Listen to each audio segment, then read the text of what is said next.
पिछले अध्याय में हमने देखा कि ब्रजमोहन जब गहरी नींद में सो रहा होता है तब उसे किसी स्त्री के कदमों के आने की आहट महसूस होती है। उसे ऐसा लगता है जैसे कर्ण पिशाचिनी उससे मिलने आ रही है, लेकिन वो कर्ण पिशाचिनी नहीं, शीला होती है। और शीला आकर उसे गले से लिपट जाती है और फिर उनके बीच जो होता है इसकी कल्पना ब्रजमोहन भी नहीं कर सकता था। अब कर्ण पिशाचिनी की शर्त याद आते ही एक पल को ब्रजमोहन को ऐसा लगा कि उसे शीला को सब कुछ बता देना चाहिए। ब्रजमोहन सोचता है, क्या मैं शीला को कर्ण पिशाचिनी के बारे में बता दूं? नहीं, शीला को अभी कर्ण पिशाचिनी के बारे में कुछ भी बताना ठीक नहीं होगा। शीला ब्रजमोहन से पूछती है, ब्रजमोहन जी, क्या हुआ? आप इतनी गहरी चिंता में क्यों डूबे हैं? कहीं आप ये तो नहीं सोच रहे हैं कि मैं अपने पति सेठ गुजरमल की होते हुए आपसे प्रेम क्यों कर रही हूँ? तभी ब्रजमोहन बोलता है, हाँ, ये प्रश्न तो मेरे मन में है। हाँ शीला, सेठ गुजरमल की होते हुए तुम मुझसे प्रेम कैसे कर सकती हो? कल हमारे बीच जो भी हुआ वो शायद नहीं होना था। तभी शीला चिल्लाते हुए बोलती है, सेठ गुजरमल मेरे पति जरूर हैं, लेकिन हमारे बीच पति पत्नी जैसा रिश्ता नहीं है। तभी ब्रजमोहन पूछता है, लेकिन क्यों? शीला उदास होकर बोलती है, मैं सेठ गुजरमल की दूसरी पत्नी हूँ। आप पूछ रहे थे ना कि मैंने उम्र में इतने बड़े आदमी से शादी क्यों की? मैं आपको बताती हूँ। तभी कहानी 15 साल पहले चली जाती है। शीला अपने बारे में बताती है। शीला 15 साल पहले 20 साल की थी। वो अपने गांव की गलियों में अपनी सहेलियों के साथ खेल रही होती है और बोलती है, आज भी खेल में मैं ही जीतूंगी, देखना।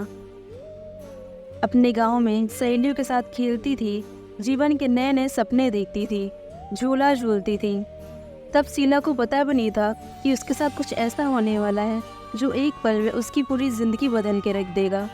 एक दिन शाम होते ही शीला खेल कर घर लौट रही थी।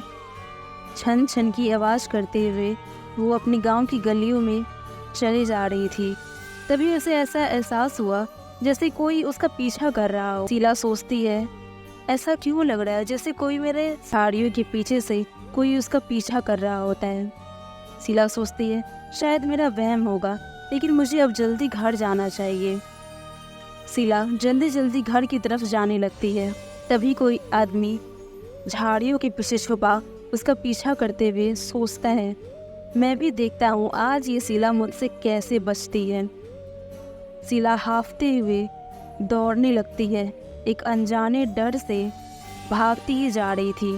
तभी किसी ने शीला को अपनी तरफ खींच लिया। वो व्यक्ति बोलता है, बहुत भाग लिया तुमने और तुम्हारे पीछे मैंने। तभी शीला बोलती है, कौन हो तुम? तभी वो आदमी बोलता है, मैं कौन हूँ जल्दी तुम्हें पता चल जाएगा। इतना कहकर उस आदमी ने शीला को धक्का देकर जमीन पर गिरा दिया। शीला चिल्लाते हुए बोलती है, मेरे पास मत आना, प्लीज मुझे जाने दो। उस आदमी ने शीला की एक न सुनी और एक ही पल में उसकी जिंदगी के सारे सपने उजाड़ दिए। शीला चिल्लाती रही, रोती रही, बिलखती रही, लेकिन कोई उसकी आवाज़ नहीं सुना। उस आदमी ने एक न सुनी और उसकी ज़िंदगी एक पल में उजाड़ दी। तब ये बात शीला घर पर अपनी माँ को बताने चली जाती है। उसकी माँ चिल्लाते हुए बोलती है, कितनी बार रोका, अब तू जवान हो चुकी है, पूरे गांव में हिरनी बनी मत घूम। मुझे इसी बात का डर था, अब क्या मुंह दिखाएंगे बिरादरी में हम। तभी शीला बोलती है, इसमें मेरा क्या दोस्त है माँ? उसकी माँ चिल्लाते हुए बोलती है, दोस्त तो मेरा है जो तुम्हें इतनी आज़ादी दे दी। इससे पहले कि गांव में बात फैले मैं तुम्हें यहाँ से दूर भेज दूंगी। तभी शीला चिल्लाते हुए बोलती है, मैं कहीं नहीं जाऊंगी माँ, उस दरिंदे को सजा दिलवा कर मैं इंसाफ लेकर ही रहूंगी। उसकी माँ बोलती है, गरीबों को यहाँ 2 वक्त की रोटी मिल जाए वही बहुत है, इंसाफ तो बहुत दूर की बात है, चुपचाप चल यहाँ से। शीला बोलती है, मुझे घर से दूर मत भेजो माँ। उसकी माँ बोलती है, बेटा मैं दिल पर पत्थर रखकर तुम्हें गांव से दूर भेज रही हूँ, नहीं तो ये गांव वाले तेरा जीना मुश्किल कर देंगे। तेरी माँ इतनी भी कठोर नहीं, बस लाचार है। माँ की बात मानकर शीला घर से जाने ही वाली होती है तभी एक आवाज़ आती है, रुक जाओ, कहीं नहीं जाएगी शीला। उसकी माँ चिल्लाते हुए और आश्चर्य में बोलती है, आप? उस आदमी की आवाज़ सुनकर उसकी माँ एकदम चौंक जाती है। वो आदमी बोलता है, मैं शीला को इंसाफ दिलवाऊंगा। तभी शीला की नज़र उस आदमी पर पड़ती है। शीला बोलती है, ये तो वही दरिंदा है जिसने मेरे साथ, लेकिन ये मुझे इंसाफ दिलाने की बात क्यों कर रहा है?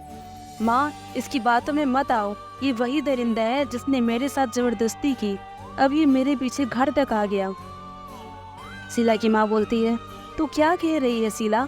इनको मैं जानती हूँ, ये कभी ऐसा सोच भी नहीं सकते। आदमी बोलता है, शीला, तुम्हारी माँ ठीक कह रही है, मैं वो दरिंदा नहीं हूँ, लेकिन आखिर कौन है ये आदमी जो शीला को इंसाफ दिलाना चाहता है, और क्यों?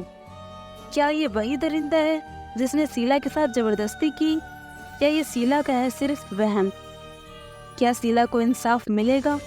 जानने के लिए अगले पार्ट का इंतज़ार करें और चैनल पर बने रहें।